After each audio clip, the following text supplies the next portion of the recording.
2026 is the 250th anniversary of the signing of the Declaration of Independence, of the birth of the United States of America. Revolution Untold uncovers the overlooked stories of the cradle of democracy, of the people that shaped a nation in Williamsburg, Virginia.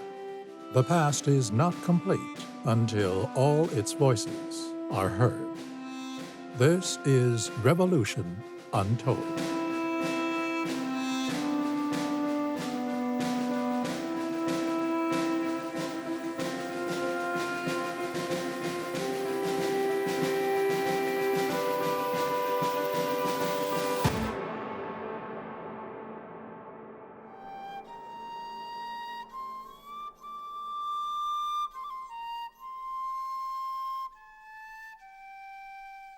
Being now unhappily forced to enter upon business on my own account, I flatter myself that you will oblige me as I tell of my situation, endeavoring that this tale be as useful and entertaining as possible. The legacy of Clementina Rind, the first female public printer of Virginia, is marked by a devotion to freedom of the press, freedom of religion, and freedom from tyranny. I held the public printing contract in my own right from August 1773 to September 1774, only losing it upon my early death. Such is the lot of the printer that most of those pieces for which my name could be known stem from the voices of others. Be that as it may, a printer is quite adept at telling stories.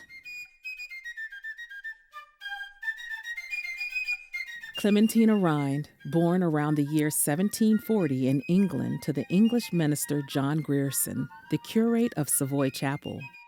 John Grierson continually ran afoul of the rules of the church, and thus the law, and was sentenced to transportation as a convict to serve out a term of indentured servitude in the American colonies.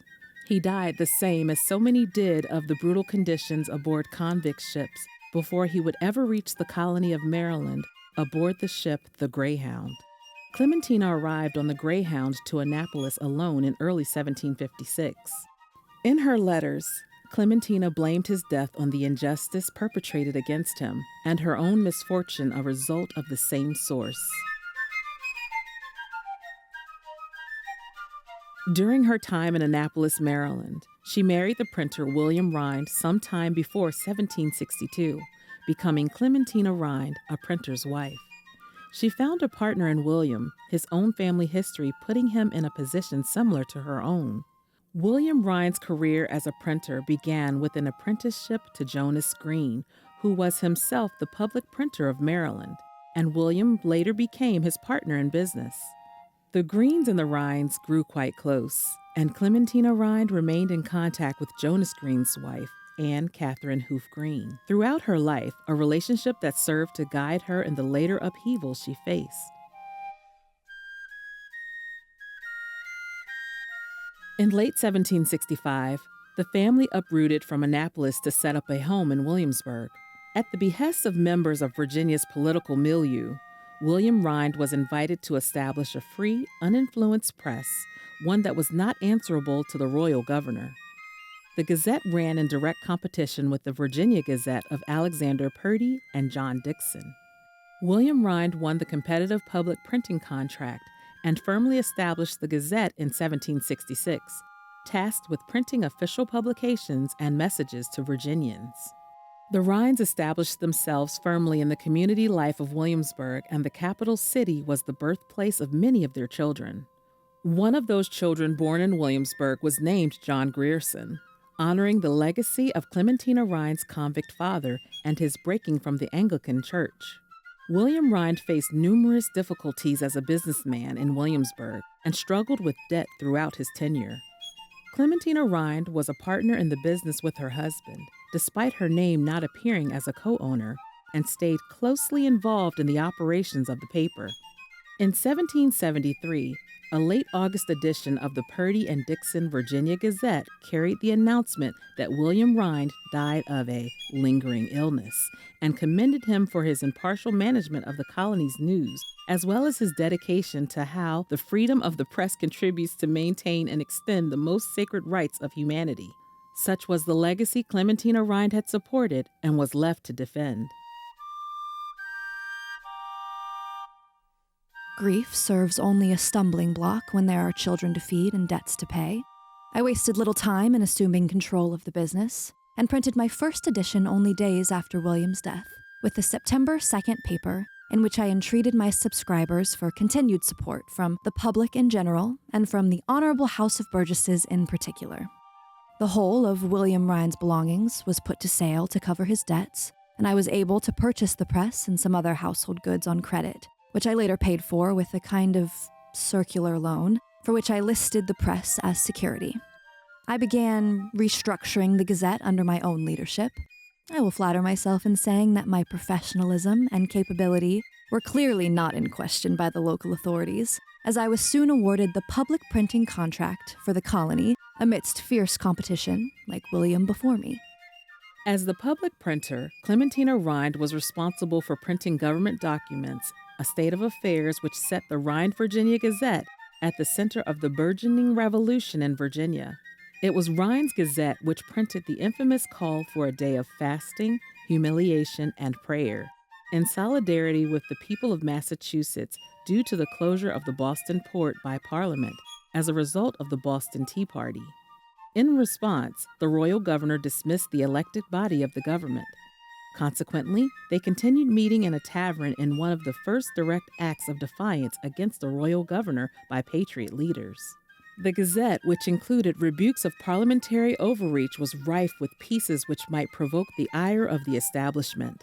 A summary view of the rights of British America by Thomas Jefferson was one such declaration to which Rind contributed.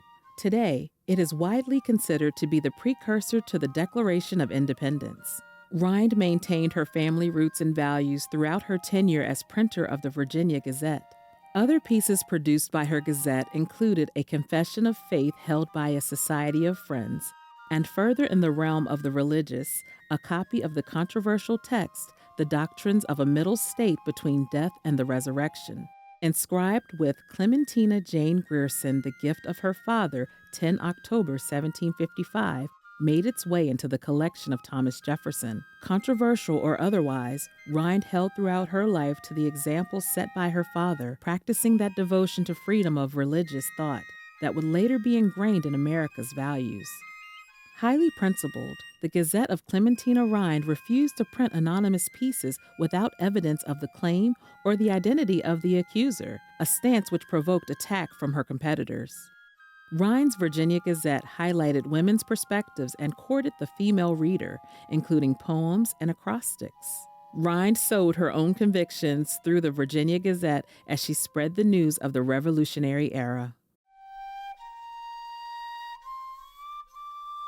On September 29, 1774, a new issue of the Virginia Gazette was printed. Where before was the name Clementina Rind at the heading of every issue was instead printed by John Pinckney for the benefit of Clementina Rind's estate.